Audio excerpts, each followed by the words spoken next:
Yun, bali, meron nga pala akong i-share dito sa channel natin o sa vlog-vlog natin ngayong araw. Kahapon kasi meron akong ginawa. Yan, meron akong ginawa na hindi ko alam kung ano ba natin to sa buhay natin. Kung pagsisisihan ba natin to sa buhay natin o makakatulong ba siya sa atin. Yan. Kasi yun, share ko na nga lang din dito kasi total diary naman natin to, di ba? Itong channel natin. Ginawa ko kasi niyan is nag-loan ako sa GCash. Nag-loan ako sa GCash. Yan, ito nga yung laman ng GCash natin. Kasi nag-loan ako ng 75,000 dito. Saan yung ano natin? Loan, borrow. G-loan, sa G-loan yan oh. Nag-loan ako sa G-loan, 75,000 yan. Ngayon, ang monthly ko dito, mga tol, ay 4,617. Yan, 4,617. Tapos, iniisip ko kasi, ay meron pa akong sinalihan na paluwagan. Excuse me. Meron pa akong sinalihan na paluwagan na 27K monthly ang hulog ko doon. So, parang kaliwat kanan ngayon yung mga bayarin ko. Yun lang naman yung utang ko eh. Tapos yung bahay na 10,000 monthly. Yan lang naman yung mga babayaran ko talaga na ano. Tapos yung mga bills, di ba? Normal naman yun eh. Tubig, kuryente. So, yan yung ano ko. Ang dami kong bayarin ngayon. Yan yung problema ko ngayon. Ang dami kong bayarin. Iniisip ko, putya, malulusutan ko ba itong ano na to?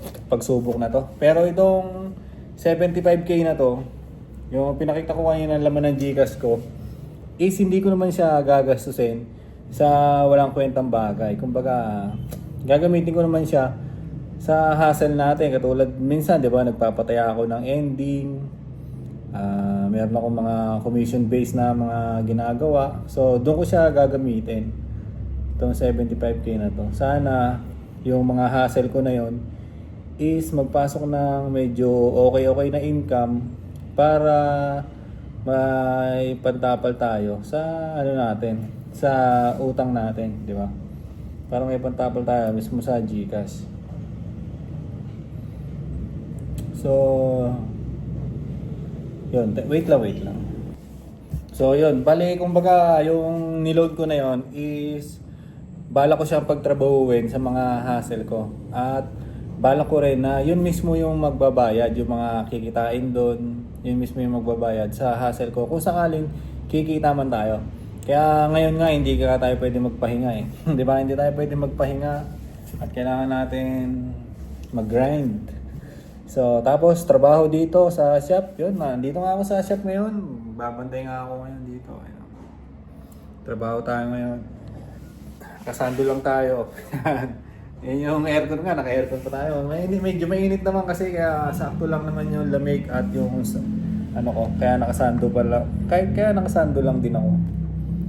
Saka wala naman dress code dito. Walang dress code dito. Nagbabantay lang naman tayo ng shop eh. Simpleng ano lang ba? Maliit na business ni Utol, di ba? Maliit na business ni Utol. So yun mga tol, yun lang yung gusto kong i-share ngayon dito sa ano natin, sa vlog natin ngayong araw. Kasi iniisip ko kung ang dami kong utang, di ba? Kung ang dami kong utang tapos magpapahinga ako, titigil ako sa pag-grind sa mga katulad nun, yung pagpapataya ako na ending, di ba? Minsan kasi di nag-aabono dun, kaya minsan tinatamad din ako dun eh. Minsan nag-aabono, minsan naman kumikita naman din. So, ang sa akin ngayon, tatrabahuin ko na lang muna siguro siya. Kahit na marami tayong ginagawa pa. Katulad nito kasi vlogging, di ba? Minsan kasi nanonood din ako ng mga kapwa ko vlogger, kapwa ko YouTuber. Nanonood din ako ng content nila, nagko-consume din ako ng mga content nila, lalo na yung kagaya ko na content, yung mga lifestyle vlog din. Para makakakuha ko ng idea kung paano ba sila nagbo-vlog, di ba? Paano ba yung pacing ng vlog nila, paano ba sila magkwento, paano tumatakbo yung istorya ng vlog nila, gano'n. Parang nanonood ako para matuto rin, di ba? Nanonood ako para matuto. Kasi hindi rin naman ako vlogger talaga eh.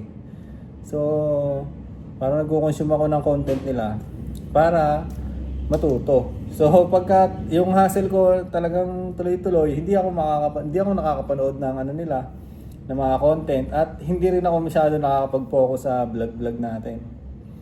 So kaso hindi naman nga natin pwedeng hinto yung mga ginagawa ko ngayon. Hindi ko naman to pwedeng hinto siya. Lalo na ngayon magpapasko. So banat, di ba? Ayusin natin. At marami tayong utang mga tol. Bawal tayo sa utang ngayon. Broke tayo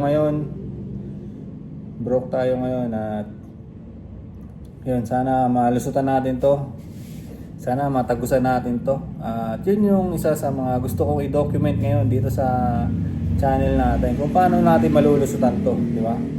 Kung paano natin malulusutan to na kahit nandito tayo sa Pilipinas, kung sakaling di na talaga tayo makakapag-abroad, di ba? Kung di na talaga tayo makakaalis papuntang Korea, wala na, palag-palag na to.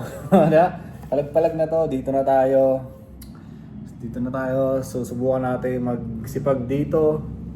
Diba? Subukan natin magsipag dito kahit yung vlogging natin ay paganyan-ganyan. Sana tulungan nyo ako mga tol. Sana tulungan nyo ako na mapamonetize natin itong channel na to, di ba? Itong channel natin. Dagdag din to siya na pwedeng makatulong. Dahil broke nga tayo ngayon, di ba?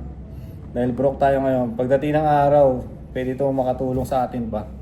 Siyempre, hindi rin natin alam, di ba? Pagdating ng araw pa, doon pa natin malalaman kung ano talaga yung mangyayari. So, sa akin lang yan, document lang natin ito lahat. Bahala na, di ba? Lagi naman ganyan, no? Lagi naman ganyan, bahala na si Batman. Hindi natin alam, si Batman pala ay tayo mismo, di ba? Kaya tayo dapat ang kikilos doon. Tayo dapat ang gagawa ng paraan talaga. So, yun mga tol, siguro dito ko na muna tatapusin itong vlog-vlogan ko para sa ngayong araw. At mag-work tayo. Ayun nga, nasa trabaho nga tayo ngayon. Wala lang bumibili. Kasalukuyang walang bumibili. So, yun, kaya nakapag-vlog tayo. Yun lang mga tol. Hanggang dito lang itong vlog-vlogin ko para sa ngayong araw. Bye-bye!